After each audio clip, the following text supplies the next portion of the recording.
These are the times when Griffin jokes completely backfired. Let's start with how Brian ruined his life with just one tweet. It all began when Brian and Stewie went to the public readings for children, but changed their plans. I'm just saying, we should go to the library at Quahog University and take your education to a higher level. Outside the university, they saw a group of students protesting. During the protest, Brian made a few funny comments that the students liked. This gave Brian the idea to bring back his Twitter account and start posting again. Good old times when Elon Musk wasn't in charge. Brian was excited about his new posts, but Stewie wasn't impressed. He didn't think Brian's dream of becoming popular online would work out. A lot of people like my stuff. Oh yeah? Someone needs to tell Donald Trump it's not fashionable to wear orange on your face after Labor Day. Hashtag Oompa Trumpa. 0 retweets, 0 likes. Yeah, viral. Oompa Trumpa. Funny. Still, Brian didn't give up. He kept posting about anything and everything. One of his posts was about his trip to the movies. He made a joke about a new Kevin Hart movie. Feeling too confident in his humor, Brian didn't realize his joke was inappropriate. The post went viral. News outlets picked it up, and soon the entire town turned against Brian. It was just a joke. Then, why is nobody laughing? Scared by what happened, Brian deleted the tweet and his account, but it was too late. Protesters showed up at the Griffin's house shouting threats and throwing things. Is it too late to say the account was hacked? Now the whole family had to deal with the trouble. Peter was kicked out of the bar. Chris and Meg had problems at school, and Lois couldn't shop at her favorite store anymore. Probably the most devastating scene of the episode. The tension in the family grew, and Brian decided to apologize to make things right. But when Brian tried to apologize, he said the wrong thing, which made people even angrier. Instead of killing myself, I should kill all of you! Wow, it looks like a villain origin story. The crowd refused to forgive him. Under pressure and constant threats, the Griffins decided Brian couldn't stay with them anymore. Brian was upset but knew it was for the best until things calmed down. This collar is ours. It has our address on it. Peace, dude.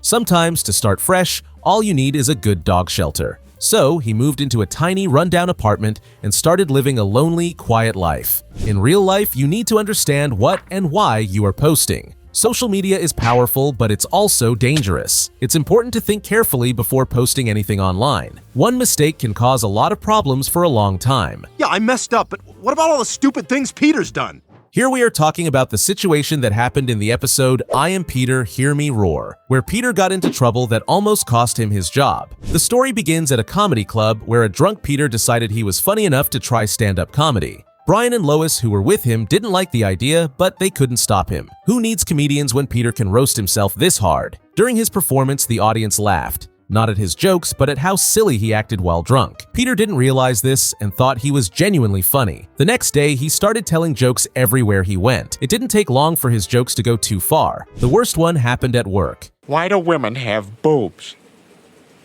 So you got something to look at while you're talking to them. The joke upset his coworker, Sarah Bennett, who was shocked and offended by its rude and sexist nature. Sarah filed a complaint against Peter for sexual harassment. Peter's boss, Mr. Weed, was very unhappy about the complaint. He gave Peter a choice: take and pass a behavior correction course or lose his job.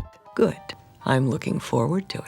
You know, if I wasn't so sure you were a lesbian, I'd say you were coming on to me. Dude, please, just stop already. Peter failed the course and had to go even further to keep his job. He was sent to a 2-week training program at a women's camp. After several tries and dealing with some awkward situations, Peter finally managed to keep his job. This time, he barely avoided the outcome of his bad joke. Meanwhile, this story shows how one careless joke can lead to big consequences. Not all jokes are universally appreciated. Respecting others doesn't mean losing who you are. It's about being kind and understanding while staying true to yourself. But sometimes you have to be careful being yourself, especially if it can get you into trouble, just like in the episode The Splendid Source, where the story of one dirty joke led to a bad outcome. It all started when Chris got in trouble at school for telling an inappropriate joke in class. Because of this, he was suspended. My principal wants to meet with you guys. Alarmed parents went to a meeting with the principal where new details were revealed. The joke was told to Chris by their neighbor Quagmire. Who else but Quagmire? Sorry, I couldn't help myself. Peter wondered what kind of joke was causing all the fuss and decided to ask Quagmire about it. Quagmire shared the joke with Peter and Joe when they met at the bar. It was so clever and outrageous that they couldn't stop thinking about it. The friends started wondering who could come up with such a wild joke. Curiosity of Peter and his friends got the better of them, and they decided to investigate its origin. At first, their search was harmless. They asked around Quahog, but nobody seemed to know the source. When Peter and company couldn't find answers here, they expanded their investigation to other towns. That's when things took a dangerous turn. It might be safe to assume that someone does not want us to learn the origin of that joke. Already in the next city, strange men in black suits confronted them. Before they could figure out what was happening, they were ambushed, tied up, and taken on a plane to a remote island. Jokes this good should come with a travel warning. When they arrived, they learned the truth. The secret order of dirty joke writers was behind their kidnapping and behind the joke. This secretive group was responsible for creating all the dirty jokes in the world. Well, many of the world's greatest geniuses secretly devote themselves to coming up with the world's dirtiest jokes. Oh, it's been that way for centuries. Finally, a conspiracy theory I can get behind. Peter and his friends finally reached their goal and found the source of the joke. But now there was another problem. They weren't allowed to leave. The Order wanted to protect their secrets at all costs. Stuck on the island, Peter with his company knew they had to escape. They worked together to come up with a daring plan. Hey guys, I can see the plane that brought us here. If we can figure out a way to get to it, I can fly us home. After overcoming challenges and outsmarting the Order, they managed to escape and made it back to Quahog safely. Their wild adventure left them with a lot to think about. What started as a simple curiosity about a joke had turned into a dangerous journey. They realized that some mysteries are better left unsolved and that curiosity can sometimes lead to trouble. What also can lead to trouble is bad practical jokes, just as it happened in the episode The Birthday Bootlegger. It all started in kindergarten when Stewie's group was left alone for a little while. The kids became bored, so Stewie went to the bookshelf to find something fun. He found a book about practical jokes and pranks, which gave him an idea. Now to find my mark. In the playroom, Stewie saw Doug and decided to play a trick on him.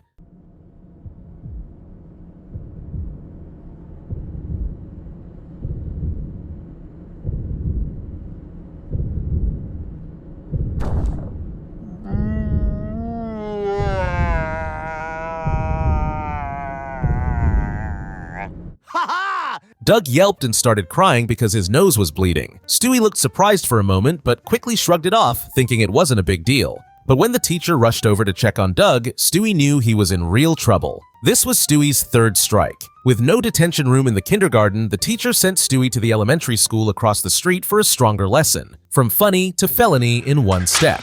The changes in Stewie happened because the detention room was nothing like kindergarten. The older kids were loud and scary, and none of them were like the kids Stewie knew. He tried to fit in, but deep down, he felt small and out of place. By the time detention ended, Stewie felt like a completely different person. The world's gone and got itself in a big damn hurry. You lose track of time on the inside, Brian. At home, he was still upset. He yelled at his family, accused his teddy bear toy, Rupert, of abandoning him, and acted tough by telling Chris wild stories about how hard detention was. Seeing how sad Stewie was, Lois decided to do what she knew would help: a warm bubble bath. Nothing softens a tough guy like lavender-scented bubbles. As Stewie sat in the tub, the bubbles in water helped him calm down. Finally, I can put that whole detention experience behind me and just live. Slowly, he began to feel like himself again. Even though the bath made Stewie feel better, detention left its mark. This mark you definitely can't wash off with a bath. This funny but tough experience shows something important. Our actions can lead to bigger problems than we expect. It's a reminder to think carefully before playing a joke, even if it seems harmless. It can hurt someone, create trouble, or make others upset. That's exactly what happened in the episode Halloween on Spooner Street, when Peter and Joe decided to play a gag on Quagmire, but went too far. It all starts when Peter tells Lois about a Halloween tradition he shares with his friends. Each year, they pick one person to prank all night long. This year, Quagmire is the unlucky target. The pranks begin harmlessly enough with Peter and Joe throwing eggs at Quagmire. Glenn doesn't mind at first, but the pranks soon escalate. Peter and Joe make a tricky plan to take advantage of how easily Quagmire believes things. Joe dresses as a waitress and tricks Glenn into thinking he's on a romantic date. Just as Quagmire begins to relax, Joe reveals the disguise, leaving Quagmire humiliated and annoyed. I didn't feel anything, but you did! Happy Halloween! Then comes the final prank, which goes way too far. Peter and Joe decide to prank Quagmire by exposing him to a harmless sickness, hepatitis C. Joke's on you, I already got it. When their first attempt fails, they push ahead recklessly.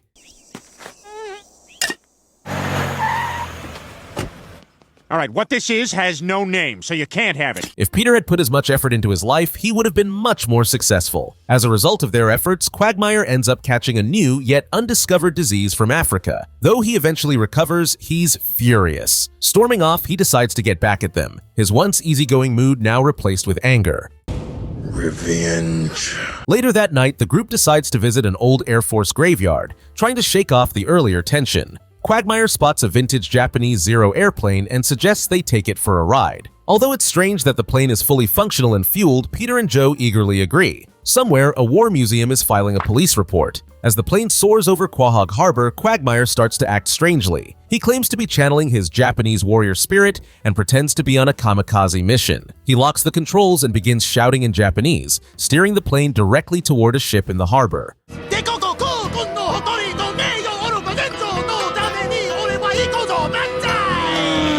Peter and Joe panic. Frozen with fear, they beg Quagmire to stop, convinced they're about to crash. Just as the ship looms dangerously close, Glenn pulls up at the last second, narrowly avoiding disaster. Back in safety, Quagmire reveals the truth.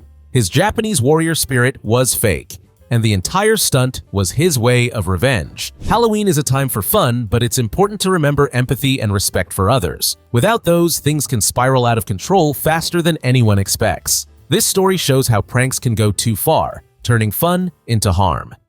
And sometimes it's even more than just harm, like when Peter and his friends wanted to shave Quagmire's cat in episode 420. The episode began when Quagmire invited his friends, Peter, Cleveland, and Joe, to his house, telling them he had a surprise. The surprise was a cat named James, which Glenn had adopted that day. Isn't he just the cutest thing you've ever seen? At first, the friends were curious, but as Quagmire spent more time with the cat, they started staying away from him. Even at the pub, Brian took his usual seat, and the group began to talk about the cat and how it was ruining their friendship with Quagmire.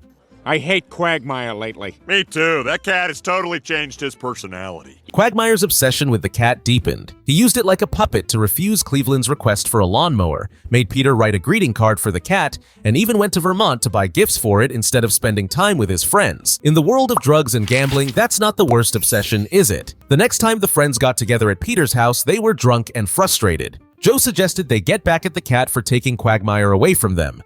Hey, you know, the cat's alone at Quagmire's right now. You know what we should do? We should go over there and shave it. Everyone thought it was a funny idea. They decided to shave the cat bald to make fun of both it and its overly doting owner. The friends went to Quagmire's house while he was still in Vermont. Maybe it's teaching him how to lock the door when you leave the house. They found the cat and caught it easily. Peter tried to shave it with a razor, but things went horribly wrong. He didn't know how to shave it, and in the process, he accidentally killed the poor cat.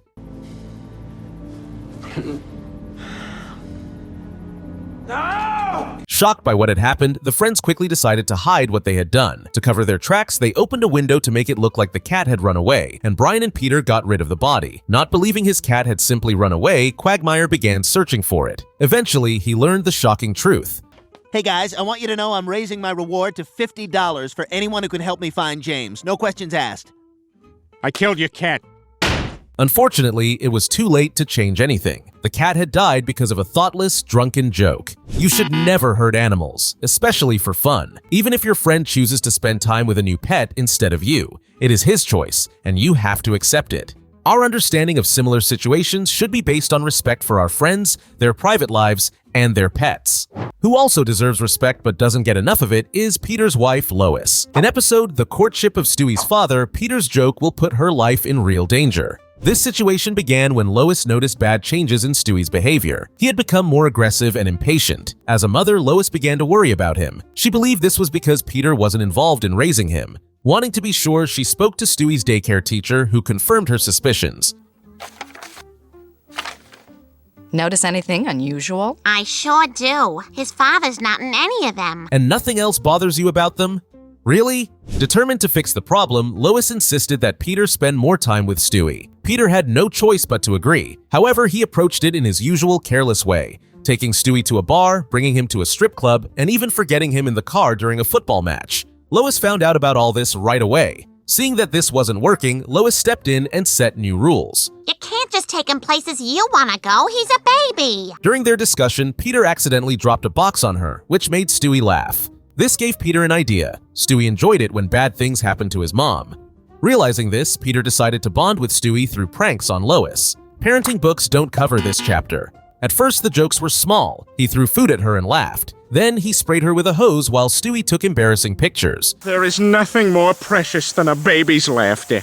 Over time, the pranks escalated, crossing the line of what was funny and acceptable. But Peter and Stewie didn't stop there. The worst prank happened when they took things way too far. They kidnapped Lois. As she was leaving the house, Peter and Stewie shoved her into the trunk of a car. Then, they drove to a river and pushed the car into the water, spending time together as a family in nature, just as Lois wanted. At first, they still saw it as a joke. Laughing, they had lunch and even hitchhiked home without a second thought. Only when they were back on their couch did Peter and Stewie start questioning what they had done.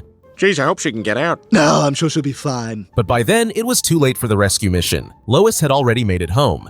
Furious, she yelled at Peter and sent Stewie to bed. Stewie expected Peter to stand up for him, but to his surprise, scared Peter took her side. What's the matter with you, fat man? Stop her! Help me, you fool! You traitor! I trusted you, but you're a wuss! This broke Stewie's trust in his father and created a rift between them. In the end, one joke that went too far damaged the relationships between all three family members. Playing pranks on family and friends can be fun, but there's a fine line between a harmless joke and real trouble. Family is likely to forgive you, but push too far and things can go wrong fast. It's important to know where to draw the line. Or perhaps it's best not to cross the line already drawn by common sense. Peter learned this the hard way in Bill and Peter's bogus journey, and it nearly ended in disaster. The episode begins at the Quahog Marine Center, where the Griffin family has come to relax and have fun. They explore different exhibits, play with mollusks, admire views of the submerged city, and generally have a good time. Their next stop is the section about large sea animals. It is here that Peter notices a giant octopus and can't resist getting closer. The octopus looks funny and harmless through the glass, so, for the sake of a laugh, Peter starts drawing funny elements on the glass, making sharp remarks along the way. I can already imagine a no-go sign because of Peter Griffin. No one else finds the situation amusing, but the octopus watches Peter closely. Let's give you a nice twiddly little mustache here, and maybe a big old dumb guy's smiley mouth. The turning point comes when Peter, through his carelessness, breaks the glass with his pencil. With the glass shattered, the giant octopus breaks free and attacks Peter. Who is laughing now, Peter? Angry, the octopus wraps its tentacles around Peter, begins to choke him, and slams him onto the floor. His family is swept away by a wave of water, leaving him alone and with no one nearby to help. Fortunately for Peter, a local sailor, Seamus, who has experience dealing with such creatures, comes to Peter's rescue. He unhooked the octopus from Peter and threw it away. Peter is saved, but the incident leaves him with a traumatic experience. Well, it's just that whole thing at the aquarium made me realize I'm completely out of shape. I mean, what if I run into that octopus again? A careless joke led to long-lasting consequences. Peter no longer feels safe and starts doubting his physical abilities and well-being. If this kind of situation happened in real life, the consequences could be even worse. Cuts from the glass, injuries from the wave, and an animal attack could even lead to hospitalization. Risky jokes don't always lead to good outcomes, and jokes involving animals are a part of humor best avoided.